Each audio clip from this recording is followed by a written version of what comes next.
नमस्कार मित्रांनो, TRC मराठीमध्ये तुमचं सर्वांचं स्वागत. तर मित्रांनो, मराठी सिनेसृष्टीतील ब्युटी क्वीन म्हणून ओळखली जाणारी अभिनेत्री म्हणजेच ऋता दुर्गुळे आपल्या सहसुंदर अभिनयाच्या जोरावर तिने कधी वैदेही तर कधी दीपू म्हणून प्रेक्षकांच्या मनावर अधिराज्य गाजवलं.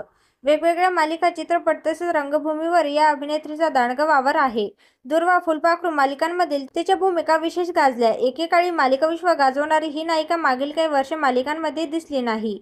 त्यामुळे तिला टेलिव्हिजनवर पाहण्यासाठी चाहत्यांना आतुरता लागली आहे. आता यावर अभिनेत्रीने प्रतिक्रिया दिली आहे. सध्या ऋता दुर्गुळे तिचा आगामी चित्रपट आरपारमुळे चर्चेत आहे.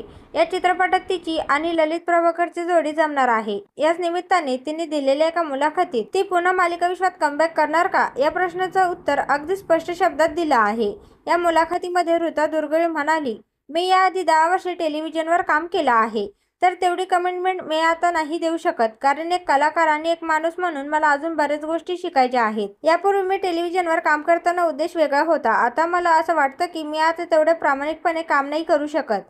तिथे अभिनयाला तितका वेळ देण्यापेक्षा माझा जास्त वेळ हा जास्त इतर कामांमध्ये जाईल. ते मला नकोय. त्यानंतर पुढे अभिनेत्री म्हणाली, असं नाही की मला फोन येत नाही किंवा विचारलं जात नाही. मला टेलिव्हिजनसाठी काम करणं आवडतं, पण सध्या ते व्यावहारिकदृष्ट्या अशक्य आहे. कारण एका माणसाला ॲडजस्ट करण्यासाठी 60 ते 70 लोकांचा युनिटला त्याचा फटका बसतो. हे सगळं मी आधीच्या मालिकेत काम करताना पाहिले, जेव्हा मी नाटक, मालिका आणि चित्रपट एकाच वेळी करत होते. त्यामुळे या सगळ्यात दमछाक आपलीच होते, असं स्पष्ट मत ऋताने मांडलं आहे. ऋताने अनेक मालिका, नाटक आणि काही सिनेमांमध्येही काम केलं आहे. याशिवाय मन उडू उडू झाले या मालिकेत ती दिसली होती. टाइमपास 3, अनन्या, सर्किट, कन्नी या सिनेमांमध्ये तिने काम केलं आहे.